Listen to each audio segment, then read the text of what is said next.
Bom, queridos irmãos, amigos, graça e paz mais uma vez, mais aí uma parte, né, mais um dia do nosso bate-papo sobre discipulado ou discipulação. É um trabalho muito importante.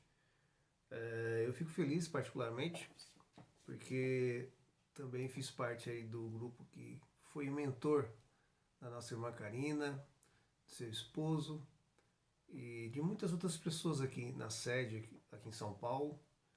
E estou muito feliz em perceber que mais um aluno, né, está aí levando adiante o legado do Evangelho. Né? Deus tem dado a graça da gente compartilhar aí o Evangelho por alguns anos e ver grandes frutos, pessoas que se tornaram missionárias, pastores, né? Várias pessoas já perdemos até a conta, né? E fico muito feliz por vocês estarem fazendo esse trabalho aí em São José dos Campos. Deus abençoe, tá bom? Bom, e continuando aqui o nosso bate-papo, nós estávamos falando na última aula sobre Filipe, né? O discípulo de Jesus Cristo, né? O apóstolo, que passou a evangelizar aquele homem, o eunuco, né? Da rainha Candace, da Etiópia.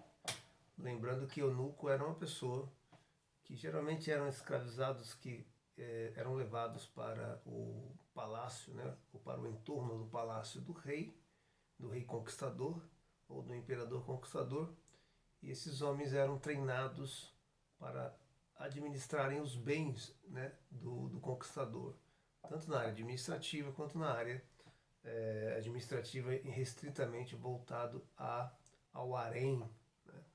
O harém seria um lugar onde havia muitas mulheres e no contexto poligâmico aquelas mulheres ficavam à disposição, né, do líder. Né?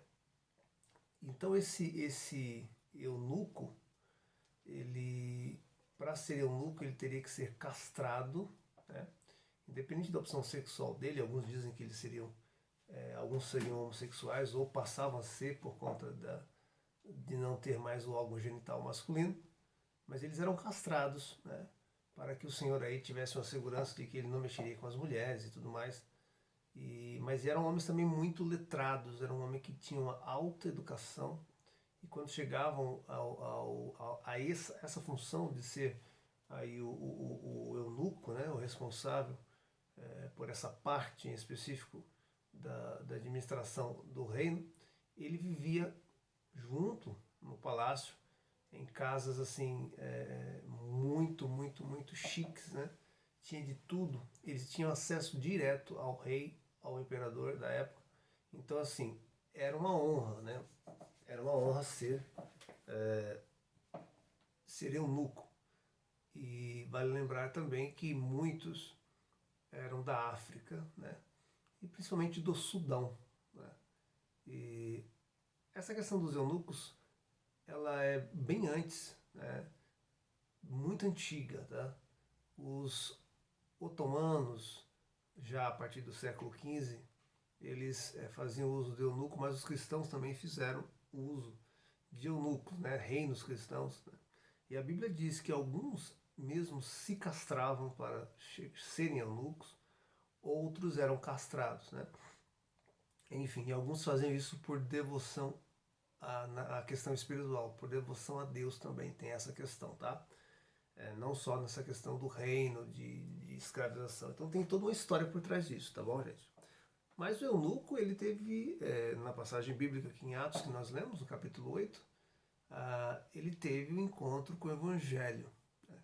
E a história diz que ele foi o principal responsável em levar o Evangelho para a África, para o continente africano, a partir da Etiópia, que fica na África. Vale lembrar que Marcos, um discípulo de Jesus, que por sinal escreveu o Evangelho segundo Marcos, né? E foi o primeiro evangelho a ser escrito, né? A primeira versão, vamos colocar assim, ele evangelizou a África, né? ele foi apóstolo na África, porque o segundo estágio do aprendiz, né, a partir do momento que ele entra no discipulado, aliás, a palavra discipulado, né, a definição é aquela pessoa que segue, aquele aprendiz que segue de perto o seu mestre, o seu tutor. Aí tem vários substantivos, né? Seu tutor, mentor. Alguns hoje em dia, né, modernamente falando, chamam de coaching, né? Coach, né? No caso, coaching seria a mentoria, treinamento. Coach seria a pessoa que assim o faz. Enfim, mas Felipe, né? Ele passou a ser um apóstolo, porque ele já foi treinado, né, já havia sido treinado por 3 anos pelo mestre, ele e os demais 11 apóstolos. Um deles havia de trair, e traiu, por isso que o mestre Jesus foi crucificado, Judas, né? E no lugar de Judas, Matias, né, entrou para continuar aí o número 12, né, que é o número do colegiado, o número de pessoas, né, originariamente escolhidas pelo Mestre Jesus. Elas ficam 3 anos sendo discipuladas, sendo treinadas pelo Mestre. E aí, após elas estarem minimamente preparadas, elas começam a evangelizar, elas começam a sair daquele entorno onde elas estavam, né, daquela região, e ir para outros lugares. E aí, a partir do momento que elas passam a ser enviadas pelo Espírito Santo, substituto pessoal de Jesus Cristo, o qual ele dizia que viria para poder substituir, porque a missão dele haveria de ser cumprida, como foi. Após isso, esse Espírito passa a orientar essas pessoas e passa a enviar esses discípulos para outros lugares, né? Uns foram para a Ásia, outros foram para a Europa, para a África, né? Porque toda essa situação do Evangelho se deu ali no Oriente Médio, né? Um pouco acima do Egito ali, bem no meio do mapa. Vocês podem olhar no mapa depois, pesquisar aí no Google Oriente Médio, aí vocês vão ver a região aí da Palestina, onde tudo ocorreu, onde esse cenário aqui que eu estou falando ocorreu. Então, a partir do momento que esses discípulos são enviados para esses países, para essas regiões, para esses continentes, eles passam a ter o nome de apóstolos, ou seja, apóstolos no original, quer dizer, missionários, ou seja, pessoas enviadas com uma missão ou sob uma missão, né? Então, a definição da palavra discipulado é essa. Ou discipulado, a discipulação, é você estar na condição de aprendiz, né? Ou de aluno. A palavra aluno é aquele que não tem a luz, lhe falta a luz do conhecimento. Então você está esclarecendo o seu conhecimento a fim de que, iluminado, você possa também passar a transmitir esse conhecimento ou a iluminar outras pessoas com aquele conhecimento. Isso é a definição do discipulado, tá? O conceito que nós trabalhamos no meio cristão, aliás, essa palavra discipulado tem muito a ver com as raízes cristãs, né? O nome fica muito forte em meio aos cristãos. O conceito que nós temos é esse: o discipulado ele é um conjunto de pessoas que seguem de perto, tá? Que seguem de perto, que têm aí a atenção não só voltada ao conhecimento, mas também a outras necessidades, né? Aqui você abre uma vazão a essa pessoa que é discípulo, ela também ter outras necessidades preenchidas ou atendidas, tá? Então veja bem, se você se dispõe a andar com um tutor, um mentor, que seja A, B, C, qualquer pessoa que tornou-se capaz de transmitir o conhecimento sobre o Evangelho, você vai ter uma certa aproximação com essa pessoa. Essa pessoa vai passar a conhecer um pouco melhor você e a partir daí algumas outras necessidades passam a surgir, né? E aí nós entramos num conceito de discipulado mais amplo, né? Uma coisa é a definição, que nós já falamos. A definição seria de discipulado seria aprendizes, pessoas que aprendem, estão no processo de passivo de receber conhecimento. Agora o conceito é mais amplo, você já entra na questão de comunidade, né? Então o discipulado aí no conceito cristão seria aquela pessoa que está aprendendo, mas também em meio ao caminho ela passa a ter as suas necessidades atendidas, né? Então ela passa também a ter lições na prática da caridade, tanto dela receber, ser ato, ou ser alvo da caridade, como ela também ser uma via, um meio pelo qual a caridade é feita a outras pessoas. Aí você já entra num conceito mais amplo de comunidade. Porque quando o evangelho ele é pregado, ele é anunciado com o objetivo de você não só ser discípulo, mas você fazer discípulo. Você criar, você proporcionar, você provocar o surgimento de uma comunidade, que obviamente ela nasce, ela surge pequena, mas depois ela cresce e aí vai ter as suas necessidades, né? Necessidades na família, necessidades nas questões profissionais, necessidade de até mesmo das pessoas formarem família, né? Ou seja, se conhecerem, de repente terem aí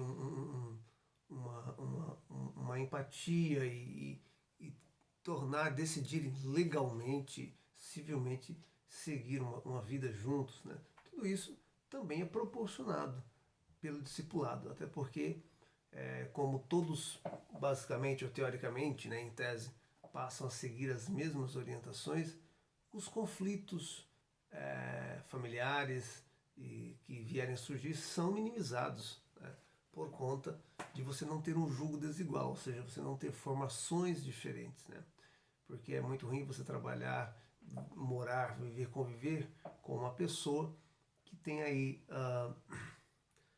objetivos diferentes, bases conceituais diferentes, de ideologias diferentes. Isso vai tornar o seu relacionamento, que na verdade é um contrato, né? Um contrato social que nós chamamos de casamento, vai tornar isso um fardo, um peso para as duas pessoas. E afinal as pessoas elas empreendem uma vida para serem felizes. Essa é a ideia. Então o conceito de discipulado é muito mais amplo, né? E aí é daí que surge a palavra igreja, né? A igreja é nada mais, nada menos do que um conjunto infinito de famílias que se reúnem, né? E elas se convertem a um determinado sistema de pensamento que lhe proporciona a esperança da salvação em Cristo Jesus, enfim, alívio, consolo e também ajuda mútua na comunidade. E a partir daí, essas famílias acabam vivendo em comunidade. Era assim que acontecia logo no início da igreja, né? Que a palavra de Deus diz no Atos capítulo 2, o Atos capítulo 2 é um pouco longo, né? Ela diz que todos viviam em comum, tinham tudo em comum, né? E eles compartilhavam, né? É claro que isso no mundo capitalista, alguns veem de uma outra forma, mas a verdade é que a igreja está aí para que na hora da necessidade as pessoas se ajudem. Isso passa também por todas as questões, tá? Por todas as questões, e aí isso cabe a um líder local ter o discernimento e ter a palavra de Deus em mãos, no coração, e saber tratar o povo com a palavra, né? Então já falei sobre definição, falei sobre conceito, né? E eu quero falar rapidamente sobre exemplos, tá? Exemplos de pessoas na Bíblia que foram discípulos, né? Tô pegando errado, é assim, ó, que pega. Eu tô pegando assim, né? Enfim, exemplo. Nós temos o exemplo clássico do Mestre Jesus, que ao completar 30 anos, ele pega aí 12 pessoas que tinham seus afazeres, eram profissionais, tinha profissional público, né, funcionário público, tinha pescador, tinha empreendedor, né, tinha pensador, tinha bastante gente. Aí ele pegou, escolheu as pessoas, cada um com seus perfis diferentes, né, e essas pessoas passaram a segui-lo. Foram os apóstolos, futuramente, né? Foram de início discípulos, depois tornaram-se apóstolos.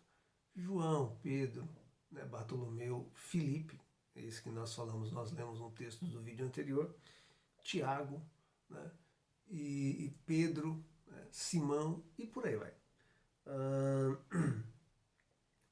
Bom, além disso também nós temos Paulo, que não andou com o mestre, mas ele ouviu falar do mestre e aí ele foi convencido pelo Espírito Santo, substituto do mestre, né?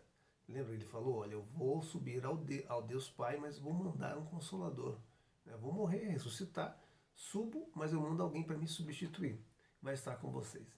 Esse Espírito convenceu o perseguidor da igreja, Paulo, um homem que perseguia muito a igreja, muita comunidade, achava que era um grande... como que eu posso falar? Uma grande ameaça para o povo, e aí ele acaba se convertendo, né? E o próprio Jesus ressuscitado aparece a ele em uma visão e fala com ele e tudo. Ele torna-se um grande e o maior de todos os apóstolos no sentido de obras, né?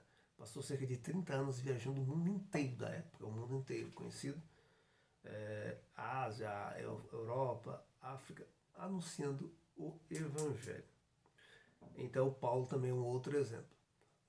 Nós temos o exemplo depois dos discípulos de Paulo. Timóteo, foi um menino que tinha 17, 19 anos. 17 anos quando conhece o Evangelho, cerca de 19 a 20 começa a liderar uma comunidade pequena, uma igreja, né? Nós chamamos de igreja. Também temos um outro discípulo chamado Silas, que foi discípulo do apóstolo Paulo, né? E também teve episódios dele em Atos dos Apóstolos na ilha de Creta, uma ilha ali próximo à Ásia. E nós temos inúmeros exemplos, muitas e muitas mulheres, né, seguiram Jesus, ajudaram no ministério de Jesus, ajudaram no ministério de Paulo, ajudaram no ministério dos apóstolos, né, nesse contexto de uma cultura patriarcal. A Bíblia cita muitos nomes dos homens, mas se você fizer um estudo detalhado, ela cita nome de mulheres, de várias mulheres, e em vários lugares ela fala sobre mulheres que ajudavam nos afazeres, na questão da cozinha, na questão da missão, na questão da acolhida, na questão da dormida, na questão, enfim, do aconselhamento, muitas vezes dos discípulos, dos apóstolos. Enfim, as mulheres têm um papel fundamental desde o surgimento da igreja até o dia de hoje. Fundamental. Aliás, se não fossem as mulheres, os homens não conseguiriam dar continuidade. A começar pelo casamento, pela família. Um líder precisa ter uma esposa que seja companheira para que ele possa ter condições de liderar. Né? Nós aí temos também na comunidade mais ampla as mulheres que com o seu toque, com o seu... não é à toa que a Bíblia fala, né? Mulher sábia, ela edifica. Né? E quando há algum tipo de dissonância, algum tipo de ranhura, ou quando a mulher não está tão resolvida, a convivência com ela torna-se muito difícil. A Bíblia fala que é mais fácil estar numa casa com uma goteira do que estar com uma mulher irada, chateada, iracunda. Por outro lado, também a Bíblia fala, né, em um outro lugar que uma casa com rachadura no teto e com muitos pingos à noite, por exemplo, causa uma estranheza, causa uma inquietação, um desconforto. E assim é conviver com uma mulher que tenha problemas emocionais que não esteja resolvida, né? Mas quando essa mulher ela abre o coração ao Espírito Santo para ser uma discípula, né, ou uma missionária, né, se ela foi enviada de alguma forma, mas na verdade o campo missionário é onde você está aí, né? A irmã Karina está aí como missionária, como esposo, né? Mas o campo missionário é aí.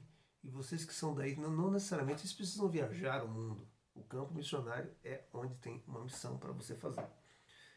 Então, voltando ao assunto, a mulher tem assim um papel fundamental nas relações da comunidade e no estímulo aos seus companheiros ou aos homens no modo geral, independente de serem companheiros, para que esse trabalho possa seguir adiante.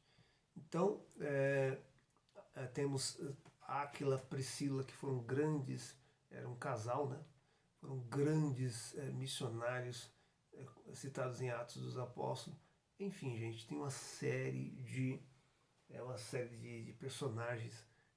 A Bíblia é rica, né, nos personagens. Lucas era um médico pessoal do apóstolo Paulo. Ele se converte e passa a viajar algumas vezes com o apóstolo Paulo. Era um médico, um doutor, e ele escreve o Evangelho segundo escreveu Lucas, que é o evangelho mais completo, mais cronologicamente completo, até porque ele era um doutor, fez pesquisas muito aprofundadas oralmente com pessoas que conviveram com Cristo. Enfim, ele foi médico pessoal do apóstolo Paulo e com certeza de outros irmãos também, né? E assim a gente vai caminhando pelas Sagradas Escrituras. Você percebe que Paulo cita vários nomes nas suas cartas, né? Ele escreve cerca de 13 cartas.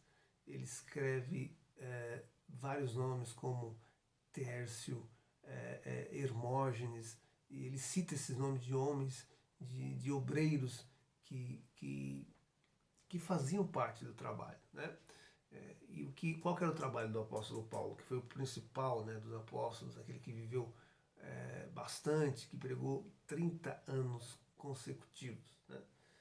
Lembrando que João foi o que viveu mais, morreu muito velhinho numa ilha, né, chamada Ilha de Patmos. Ele foi exilado por conta da pregação do Evangelho, porque houve muita perseguição, sobretudo do Império Romano, no início da igreja. Antes do Império Romano se unir à igreja, né, que hoje deu o nome de Igreja Católica Apostólica Romana, que ela é fruto do Império Romano, dessa junção. Mas antes disso, o Império Romano perseguiu muito a igreja, matou muita gente. E João foi o único a não ser morto. Ele foi exilado na ilha de Patmos e morreu de velhice.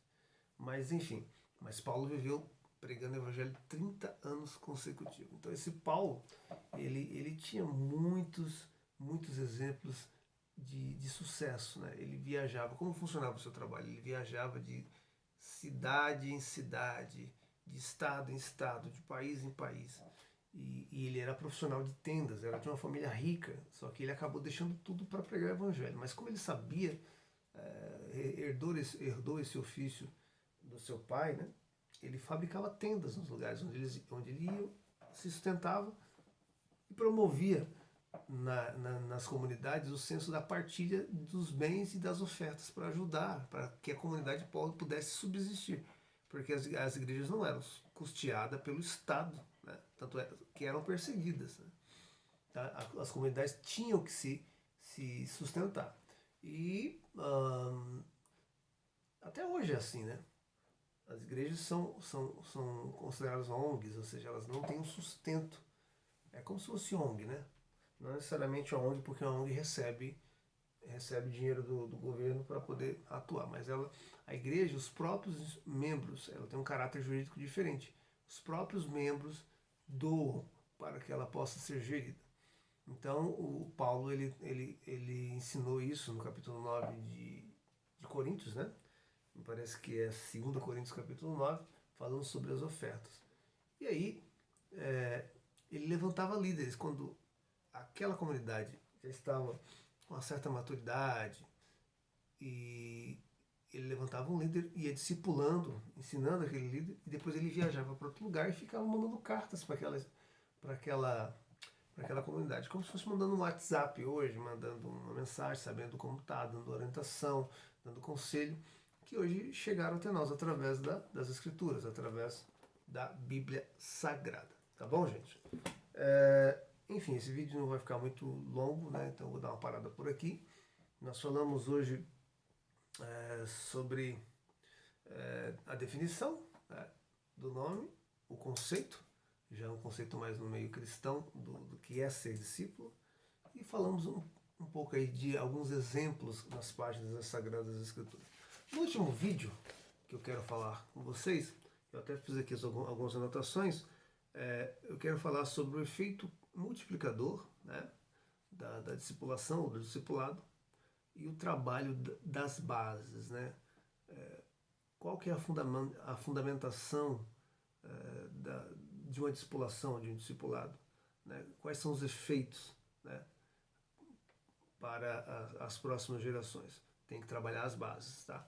Vou falar isso no próximo vídeo. Thank you very much. Muito obrigado. Deus abençoe vocês. Um grande abraço.